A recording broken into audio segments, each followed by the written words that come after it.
Good morning, everyone. I hope you're doing fine and staying well. I was honored and humbled when Kenji Sensei asked me to give this talk. For some reason, I initially thought that constructing this message would be easy, but I've had so many varied ideas running through my head lately. It's been difficult to synthesize a coherent message, so bear with me. A bit about me. I'm an MK, a minister's kid. My father is Reverend Sharon Sasaki, who served as a minister in the Buddhist Churches of America for 43 years. In general, I've had fortunate karma in my life, thanks to infinite causes and conditions. I wish I could fully appreciate or comprehend all the sentient beings and environmental conditions, past and present, that have made my life possible. I do realize that my grandparents and great-grandparents came to this country, struggled, and endured so much to give my parents and my generation the lives and advantages that we have. On the other side of the coin, perhaps my not having experienced great hardship has made me a late bloomer from the standpoint of spiritual growth. Kenji Sensei has said that the best way to learn something is to teach it. So I'm grateful that because of this talk, I've listened to and been inspired by wonderful Dharma talks from many different senseis this past month. This past week, a milestone was celebrated in my family. My oldest daughter, Zoe, graduated from high school last Friday. It hasn't quite sunken in that Zoe is leaving for college soon. I think I'll really feel it when we drop her off at her dorm this September. About the idea of sinking in, I think it means I feel something as opposed to just thinking it.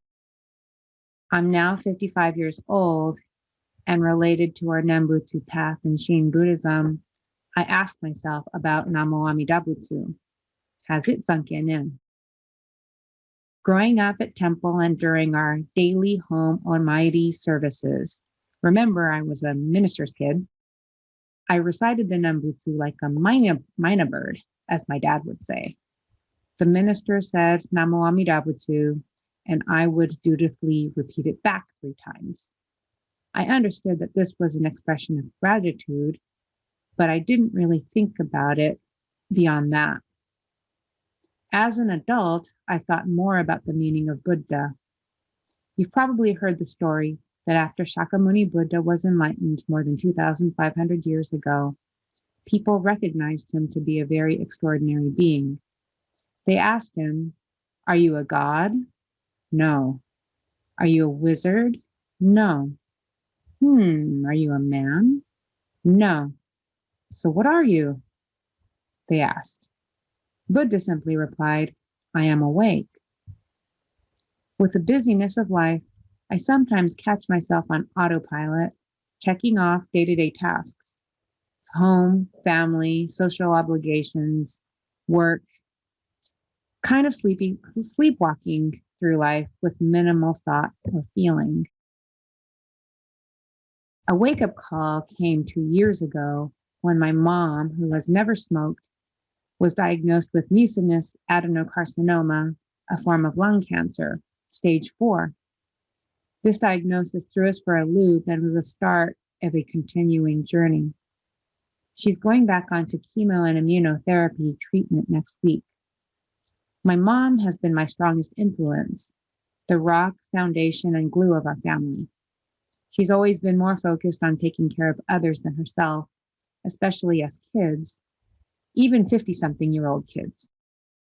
Although I see her as extremely selfless and caring, my mom views herself differently, saying that she cannot get rid of her calculating mind, feels envious of others, and selfish because she cares the most about her own family.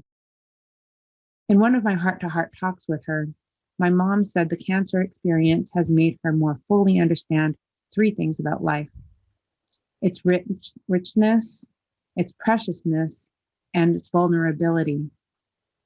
This reminds me of the 3 treasures. Rare, difficult, and wondrous it is to be born into human life. Now we live it. Rare, difficult, and wondrous is it to hear the teaching of the Buddha. Now we hear it. Our life may be short, But because we were born human and now able to hear the Dharma, we've all hit the super lotto. So although cancer has taken a heavy physical and emotional toll on our family, in this way of thinking, you could say that cancer has been our bodhisattva. Next, I wanted to share with you some learnings from the book Awareness of Self by Reverend Gyodo Haguri, translated by Reverend William Masuda. Reverend Haguri talks about the hidden core of humans, which is instinctive ego and blind ignorance. Importantly, he says this is neither good nor bad.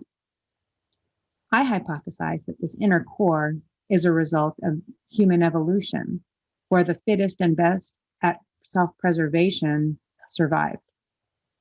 So while neither good nor bad, when unaware of this inner core, you suffer frustration and unhappiness. This diagram illustrates it. The dark circle in the center represents the hidden core, true self or instinctive ego. When it is not recognized, it becomes the source of human suffering because we want to have everything our own way. The outer circles represent our acquired characteristics, socialization, and influences of family, school, and friends, society, and the world. The acquired self is the result of the good karma we receive and to which we express our gratitude. But since it is acquired, it is only a borrowed outer self. We're like the crow in the Aesop fable of the crow and the peacock. The crow finds peacock feathers with which he adorns himself. He is as attractive as the peacock, but when a gust of wind blows off the feathers, the black crow stands completely shorn of his ornamentation. The winds that blow off the feathers of our acquired self are sickness, old age, and death. No amount of wealth, talent, or influence can stop these winds of impermanence, after which the true self is revealed.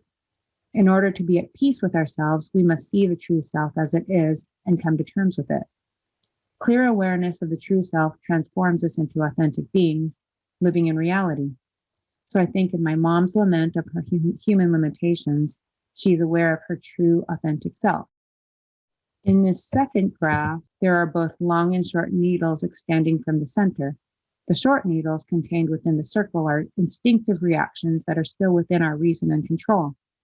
The long needles, however, shoot out beyond our control and are expressed in public view. Unfortunately for my husband and kids, I often expose my long needles to them in the form of my complaining, lecturing, or being ignorant to their needs.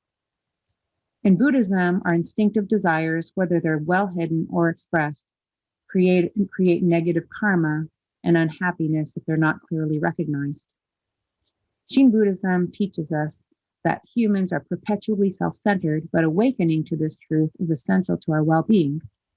Faith is realized when one awakens to his or her true self, a consequence of awakening to true compassion. Reverend Haguri tells the story of a woman who was deeply frustrated by her husband, who was gambling and depleting their family finances. The suffering that she and her husband incurred because of her husband's thoughtless behavior increased with the passing days. Finally, she came half-heartedly to his temple, every day for a week, discussing the meaning of human self-centeredness and blind attachment, until she awakened to the true nature of herself, and her whole view of things changed. She saw the husband's faults as being a realistic part of her own self, realizing that it was her vanity and desire for material things that made her husband turn to gambling in the first place. The faults she ascribed to her husband were found equally within herself. From this realization and acceptance of her true self, she was able to approach her husband with humbleness and understanding. After her husband realized that her changed attitude was sincere, a few months later, he stopped gambling and began to work earnestly. A single turning of the mind not only transformed oneself, but also other people and the whole atmosphere. Again, from Reverend Haguri's book, because your real you cannot be grateful and is absolutely hopeless, Amida's compassion will never let you go. Long needles and all, you're accepted just as you are. So going back to my question, has Namo Amida Butsu sunken in? After 55 years, I've been fortunate to have learned from inspiring teachers who have started to soften my hard head, bodhisattvas in our Buddhist Temple of San Diego, and from other walks of life. In April, our family took a fantastic road trip to the Grand Canyon, Canyonlands, and Arches National Parks. During our hikes, we saw these piles of rocks called cairns. Thousands of cairns were built to help guide us on our hikes so we wouldn't get lost. To the cairns, I recited Namo Amida Butsu, and my daughters joined me in the Nembutsu. So I'm starting to feel a glimmer of sinking in. Please join me in Nembutsu. Namo Amida Butsu, Namo Amida Butsu, Namo Amida Butsu, Namo Amida Butsu.